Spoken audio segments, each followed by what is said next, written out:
பாட்டு பாடுவேன். ஔவை பாட்டி மூதாட்டி அவர்தான் தமிழின் வழிகாட்டி.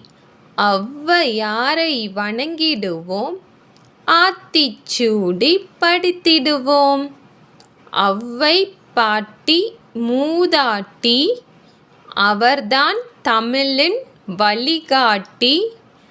ஔவையாரை வணங்கிடுவோம், ஆத்திச்சூடி படித்திடுவோம். ஔவை பாட்டி மூதாட்டி அவர்தான் தமிழின் வழிகாட்டி. ஔவையாரை வணங்கிடுவோம், ஆத்திச்சூடி படித்திடுவோம்.